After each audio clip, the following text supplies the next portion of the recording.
So I study large complicated graph data sets, and there's a dark red hue to this slide that I see that you don't see, which is the standard red. So the motivating problem that I'm going to unpack over the course of this kind of representative presentation about the types of problems that I deal with is the problem of trait inference. So you're sitting on some sort of graph data set. This could be a social network, and you're trying to understand sort of accounts that might have been compromised. So that would be sort of the red nodes would be the compromised nodes, the blue node is not compromised. You could be sitting on just sort of a corporate objective of trying to infer missing data. So you have some of these nodes that are labeled as blue or red. That could be something like gender or age or some continuous trait. And the general setup is that you don't have all this data. And at the sort of on the small end, you have something like an interpolation problem, where you have a couple of these data points that are missing, and you're trying to fill in some missing data. On the other end, you have very, very little data, and you're trying to extrapolate from that data to make inferences sort of far away from the data that you do have elsewhere in this graph.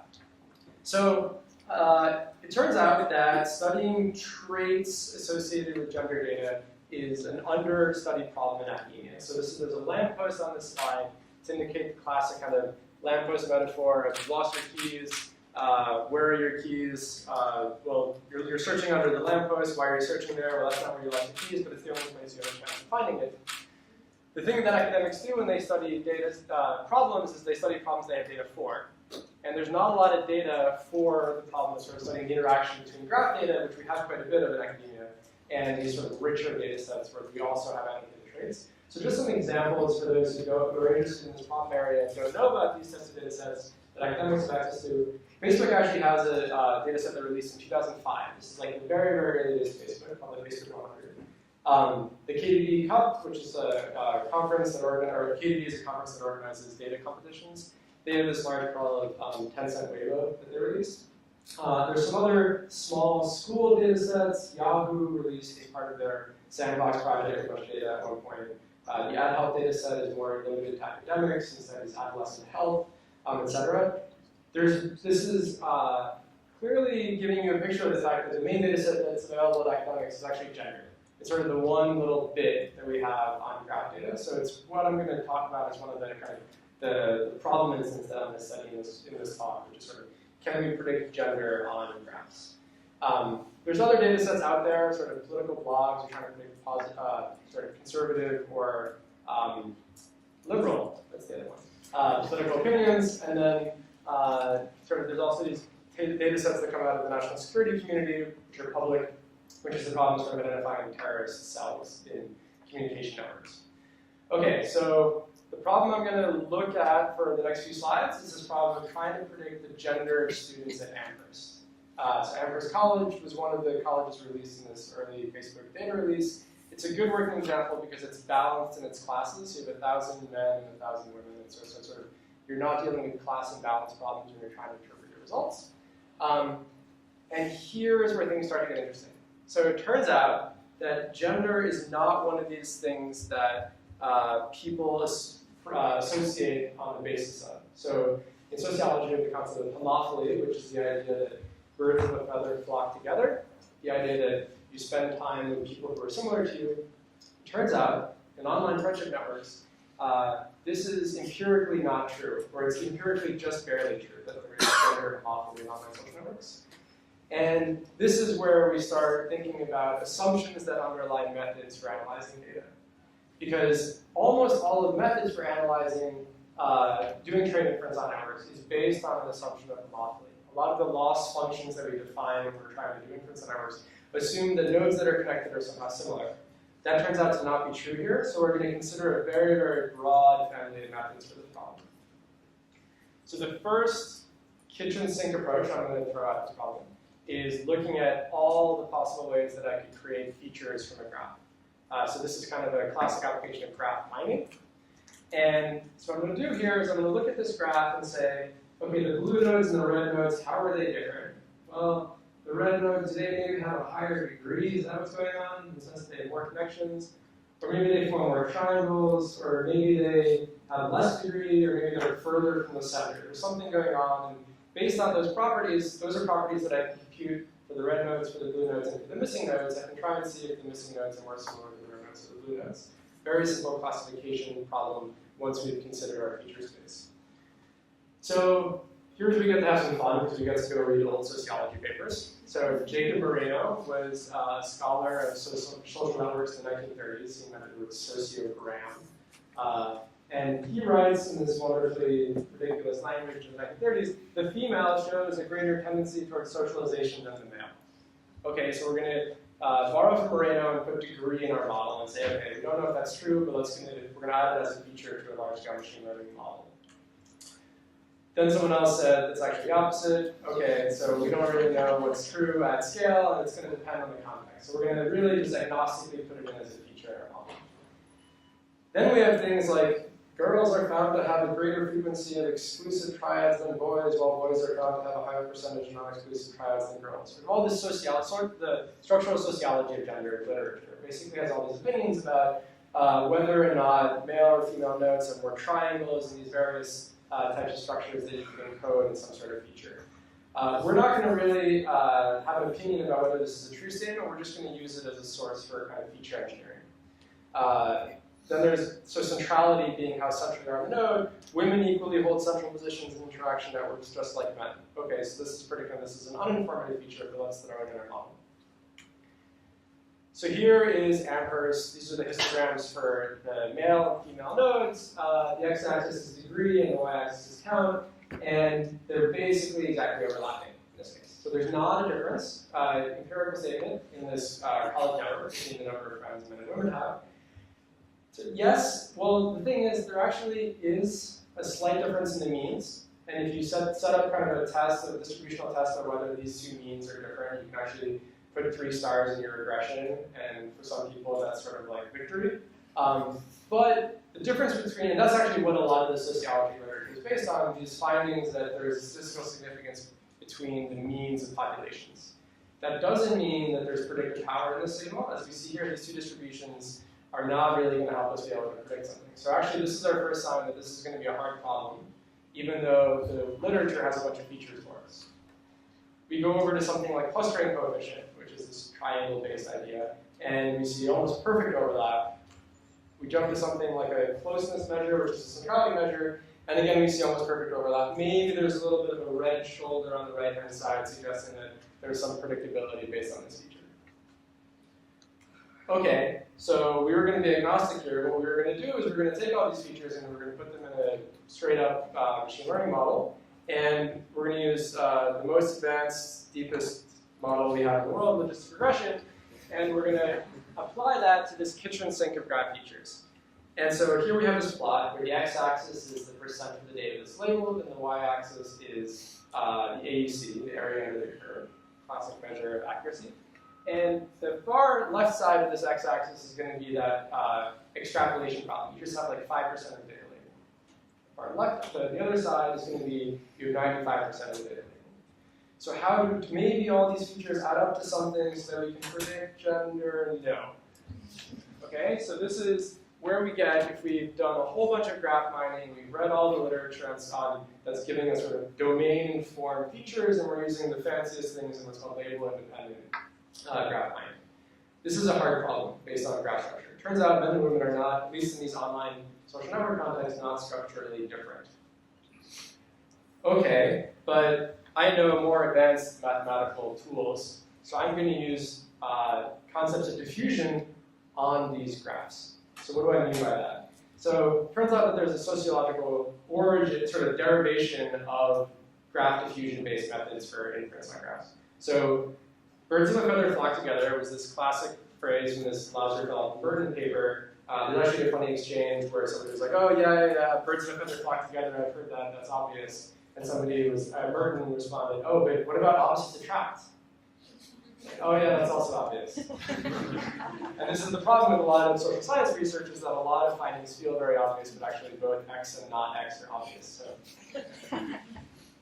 there's been a rich literature building on Lazarfeld and Burton. McPherson in 2000 did a lot of the main work. And the idea here would be that we're going to guess that a node is red if the majority of the friends are red. We're going to guess that a node is blue if the majority of the friends are blue.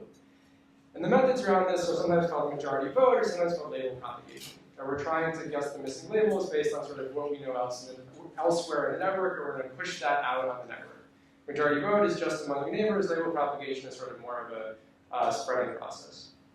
The mathematical characterization of those problems is this literature on semi-supervised learning. So there's this classic Ugander and Lafferty paper from 2003 that has spawned 3,000 papers since on sort of variations on that theme. It turns out to be closely related to something of literature on kriging in spatial statistics. Personalized page rank can be characterized as connected to this problem on graphs, where you're kind of diffusing out from the red nodes, diffusing out from the blue nodes. We have very advanced tools that are also very scalable for these types of problems.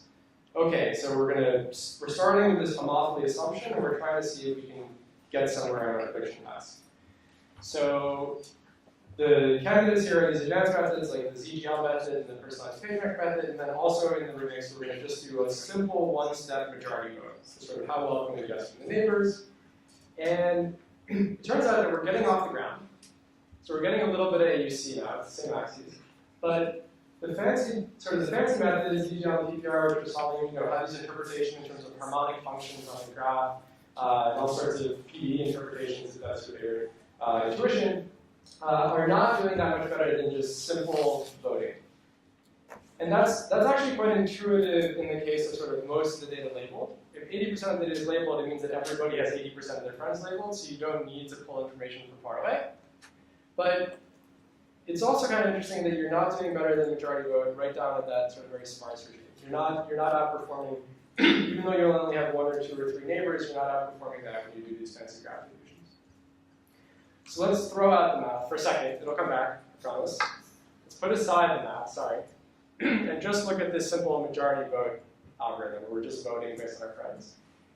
And so here was the starting point for where things got sort of leveled up in their interestingness for this research project. It turns out that we were asking this question, well, look at that regime, sort of the extrapolation regime where you don't have that much data. Well, what if we can do a decent job maybe based on squaring the adjacency matrix, looking at people who are 2 steps away in cases when we have very few neighbors. Okay, that's super easy. Let's try it. Let's do a majority vote among our 2-step neighbors. And we don't just do better at the smaller regime, we do better across the board. And here's where we kind of had to revisit what were the assumptions underlying these methods and why was what working, which is that we were actually seeing a stronger similarity for this gender problem between people's genders and the gender of their friends of friends than their friends. You're more similar to your friends of friends than your friends with respect to gender in online networks. This was really, really, really weird. And this was sort of a problem that we then spent quite a bit of time unpacking, which is sort of, I'm going to now give you the reduced intuition for what's going on here. Before I do that, I want to convince you that if I cube the graph, I'm doing worse. So it wasn't the case that sort of 2, 3, everything's better. And you can actually have a very clear intuition for why, like 5 and 6, if you're taking the majority vote of the people who are 6 steps away from you, you're taking the average gender of America. Not a very useful signal for most of these nodes. You could think that, oh, you're going to do path counting and do some things that are slightly different than just the full population in terms of how you weight things, but it's not really going to get you anywhere. So you need to stick local, but there's something special at 2 that's not there at 1 and it disappears at 3. So it's not homophily. What is it, is sort of the question. So it turns out that here's the intuition that we finally landed on that we feel is really useful for thinking about these graph-based problems. So homophily is all about this love of the same. That's the Greek, right? It's homophily. And what that says is that you are similar to your connections, but it's kind of doing 2 things at once. It's talking about both your preferences and your identity. So what we started looking at was methods that separate out identity and preference and just say, what if we just know that people have a preference, but it's not necessarily for their identity? So people have biases in terms of the gender of people that are friends, but they don't necessarily bias strictly towards their own gender. So you go back to the Greek and you name this monophily based on the idea of a preference for something, but we don't know what it is. It's not necessarily, it's not homophily, it's not heterophily, it's just a preference towards something. And you can start to see now, in that bottom case, I don't know what the gender of the person in the middle is, but the fact that they are somebody who runs red nodes means that that creates a bunch of length 2 paths in the network. Right? So that person having a preference induces similarity between that person's friends, which means that you become similar to your friends of friends through these extreme preferenced people. And that actually explains this difference between one-hop and two-hop prediction-based methods. So if you're just looking at trying to predict this node based on the one-hop friends, you would say, okay, based on homophily, it's sort of this idea that they're probably blue. But then you look, what types of friends do these people collect in their inner circle? So all three of these nodes have some sort of a bias towards red nodes. And that's actually, the whole idea is that you are a representative sample from your friends' contexts. And sort of for that reason, you are similar to your friends of friends without necessarily being similar to your friends. And that's this really weird non-physical process when you think about it, because you're kind of jumping over your friends and thinking about a different adjacency structure. You're basically thinking about an adjacency structure on a square matrix. For those of you who have a sort of are deep in the jargon of graph-based methods, so there's actually a huge history to this difference. This is the difference between PageRank and the HITS or Hubs and Authorities algorithm. The Hubs and Authority algorithm, what it does, so PageRank, you're important if you're pointed at by important pages. Hubs and Authority is what it says is that it was trying to solve this problem of how do we find the car homepages on the web in 1998. So GM does not link to Ford, Ford does not link to GM. We can't define importance in terms of just an important page linking to another important page. What we need to find is pages that do a good job of linking to important pages. So in HITS or Hubs and Authorities, a page is an authority if it's linked to by pages that link to other important pages. So that's the idea of hubs identifying authorities. Also in the graph embedding literature, which is super hot right now, there's differences between deep walk and line if you're interested in that. So if you look at the individual level, really you do see this fact that there isn't really these distributions, if people had biased preferences towards their own gender, the distribution would be shifted. But what's going on is you start kind of a null model based on binomial dispersion, and you see that the tails of people's preferences are heavier than they should be under the null. And there's a whole language of over-dispersed generalized linear models that we exploit to do this work. Now I want to tell you, as a concluding point, okay, there's something, I learned at this talk, there's something going on at 2 hops and networks. What method should I use? Turns out there's a method, and we didn't invent it, and it's off the shelf, and it's just fantastic. So this is work by Elena Zaliva and Lisa Couture. Lisa Couture was a PhD student here some years ago in the CS department. And all you do is you take the rows of the adjacency matrix, and you make them sparse, large feature vectors. And when you do that, what ends up happening, you train a logistic regression model or an IA-based. When you do that, what ends up happening is you're trying to figure out what does being friends with Sally say about my gender. And so to learn what that weight is for Sally, you end up aggregating from her friends. And effectively what happens is there's this 2-hop path from the label data to you, you're a question mark, via the people that you share in common. And this method, so it exists in the literature, but it's described as being driven by homophily. It turns out you don't need homophily at all. And we can do generative models that have 0 homophily and lots of this over-dispersion, this monophily, and show that there are problem instances where this problem does wonderfully in the total absence of homophily. So how well does link do? So this is link with logistic regression. It totally crushes it. Right? So this is the same AUC axes, and we're sort of several steps above, sort of qualitatively above these 2-hop majority vote type methods. So now I want to basically convince you that, let's skip this slide, this isn't just sort of a question of Amherst. I'm giving this talk and people are like, really? Your working example is gender at Amherst? Have you been to Amherst? Separate comment. So you repeat the same exercise on University of Michigan, large public university, and you're, again, sort of significantly outperforming 2-hop majority vote, and you're way above these fancy methods like ZGL. Notice that ZGL actually gets worse as you have more data, because ZGL is not a learned method. It's just kind of has a theory of the data and then applies it. And so it's not doing any learning as you get more and more data.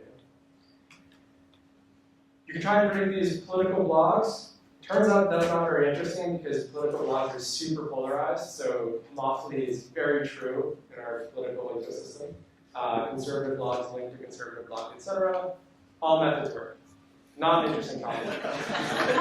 Thank you, reviewer two. The terrorism problem is a little bit interesting because it's actually this situation where the monophily metaphor breaks down. Because why would you have a preference to fraternize with terrorists if you were not a terrorist? So it turns out that in this setting, 2 arbitrary mode is worse than 1 arbitrary mode. The only thing going on is homophily in this communication network. Link turns out you can pick that up too. The error bars are large because there's only 37 people on this network. Other things, race, etc., very interesting questions. You have to think about preferences on a simplified as opposed to preferences on a line variable. So in summary, the takeaway here is that there's a difference between similarity between you and your friends and similarity between your friends. And they come from different concepts, which you can think of as different assumptions underlying models. There's a statistical language of over-dispersion that you can apply, and you can generalize in your models. Think about that. Use the link algorithm, it's awesome. If you like stochastic block models, I have a variation for you. And then there's this paper that was out last month with my student, Kristen, who's wonderful and did all the hard work. Thank you.